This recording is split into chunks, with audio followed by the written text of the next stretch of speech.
بسم اللہ الرحمن الرحیم۔ السلام علیکم سامعین و ناظرین، اللہم صلی علی محمد عبدک و رسولک وعلی المؤمنین والمؤمنات والمسلمین والمسلمات۔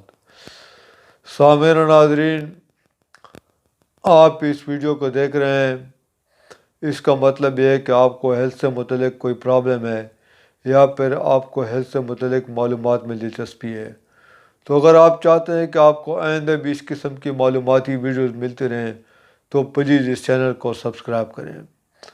سامعین و ناظرین، آج کا جو ہمارا ٹاپک ہے وہ عام جسمانی کمزوری کا ہونا ہے۔ اس کے بارے میں ہم بات کریں گے۔ سامعین و ناظرین، عام جسمانی کمزوری کی سب سے بڑی اور عام وجہ جو ہوتی ہے وہ معدے کی خرابی ہوتی ہے۔ معدے کی خرابی کی وجہ سے ہم جو خوراک کھاتے ہیں وہ پوری طرح جزو بدن نہیں بنتی، اور اس کی وجہ سے ہمیں جو طاقت ملنی چاہیے ہوتی ہے وہ نہیں مل پاتی، اور اس کی وجہ سے جو وٹامنز اور منرل ہمیں ملنے چاہیے تھے وہ نہیں مل پاتے، جس کی وجہ سے ہمیں جسمانی کمزوری ہو جاتی ہے اور ہمیں اکثر تھکاوٹ اور کمزوری رہتی ہے۔ تو اس کمی کو پورا کرنے کے لیے اکثر لوگ کیا کرتے ہیں کہ وہ ملٹی وٹامن گولیوں کا استعمال کرتے ہیں۔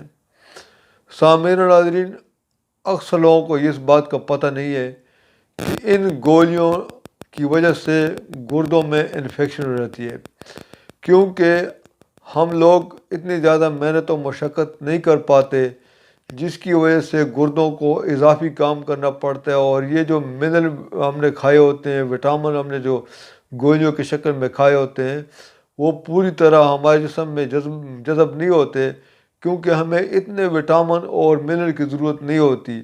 تو وہ جو اضافی وٹامن ہوتے ہیں ان کو پھر گردے پیشاب کے ذریعے باہر نکالتے ہیں، اور اس کے لیے گردوں کو پھر اضافی کام کرنا پڑتا ہے، تو بعد میں پھر گردوں میں انفیکشن رہتی ہے۔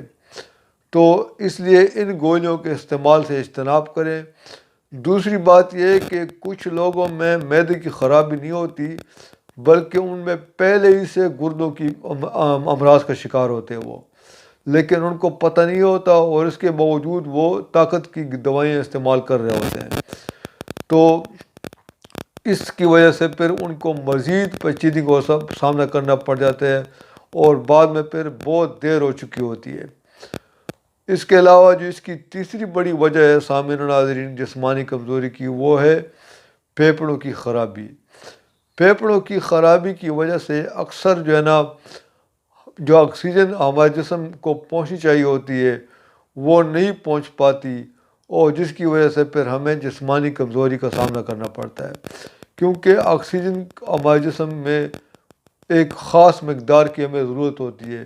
اگر ہمارے جسم میں وہ خاص مقدار نہ پہنچے تو پر ہمارے جسم میں ایک طاقت کی کمی ہو جاتی ہے، اور وہ جو خوراک وغیرہ کھاتے ہیں، یہ تمام جو سسٹم ہوتا ہے ہمارے جسم کا، نظام ہضم کا، نظام تنفس کا، اس میں آکسیجن کی کمی کی وجہ سے پھر گڑبڑ ہو جاتی ہے۔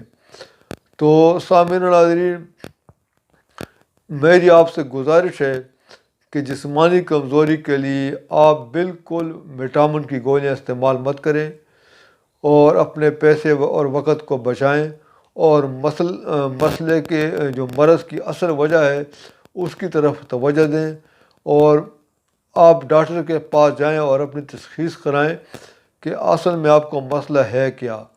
اگر آپ کو معدے کی خرابی ہے تو معدے کا علاج کرائیں، اور اگر آپ کو پھیپھڑوں کی خرابی ہے تو پھیپھڑوں کا علاج کریں، اگر گردوں کی خرابی ہے تو گردوں کا علاج کریں۔ تو خدا کے لیے آپ جو ہے نا یہ ملٹی وٹامن گولیاں استعمال مت کریں، کیونکہ ملٹی وٹامن گولیاں جو ہے یہ ایک بہت بڑی انڈسٹری ہے، اور جب بھی آپ میڈیکل اسٹور پر جائیں گے تو وہ آپ ان کو یہی کہیں گے کہ مجھے جسمانی کمزوری ہے، تو وہ آپ کو ایک پیکٹ پکڑا دیں گے اور آپ کو کہیں گے کہ اس سے آپ کو انتہائی بہت فائدہ ہوگا، اور یہ ہو جائے گا، وہ ہو جائے گا۔ تو آپ سے میری گزارش ہے کہ آپ بالکل یہ مت خریدیں، اور آپ جو ہے نا اپنے اصل مرض کے اصل وجہ کی طرف توجہ دیں۔ سامعین و ناظرین، ہومیوپیتھی میں اگر آپ کو خدا نخواستہ جسمانی کمزوری، ہومیوپیتھی میں اس کا انتہائی شافی علاج موجود ہے۔ اگر آپ کو معدے کی خرابی ہے تو اس کا علاج بہت زبردست ہے اور بہت آسان ہے، اور انشاءاللہ تعالیٰ آپ کچھ دنوں میں فرق محسوس کریں گے۔ اس کے لیے آپ نے کرنا کیا ہے کہ آپ نے الفا مدر ٹنکچر کھانے سے 1 گھنٹہ پہلے آدھا کپ نیم گرم پانی میں 15 قطرے ملا کر استعمال کرنے ہیں،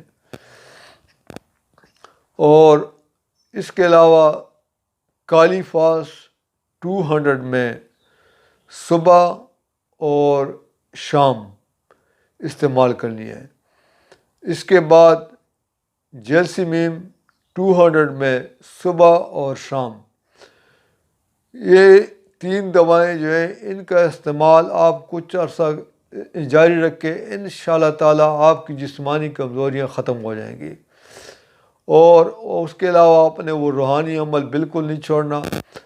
آپ نے 3 مرتبہ درود شریف، 3 مرتبہ سورہ کوثر اور 3 مرتبہ سورہ قدر، یہ جو بھی کھانے پینے کی چیز آپ استعمال کریں اس پر آپ نے دم کرنی ہے اور اس کے بعد استعمال کرنی ہے۔ اس کے علاوہ ہومیوپیتھک ادویات کو آپ نے کچن میں نہیں رکھنا، دھوئیں اور خوشبو سے بچانا ہے، اور ہومیوپیتھک ادویات کو آدھا گھنٹہ پہلے اور بعد میں آپ نے کوئی چیز استعمال نہیں کرنی۔ تو سامعین و ناظرین، امید ہے کہ آج کی ویڈیو کو پسند آئی ہوگی۔ انشاءاللہ تعالیٰ اگلی ویڈیو میں دوبارہ حاضر ہوں گے، تب تک اجازت دیجیے، اللہ حافظ۔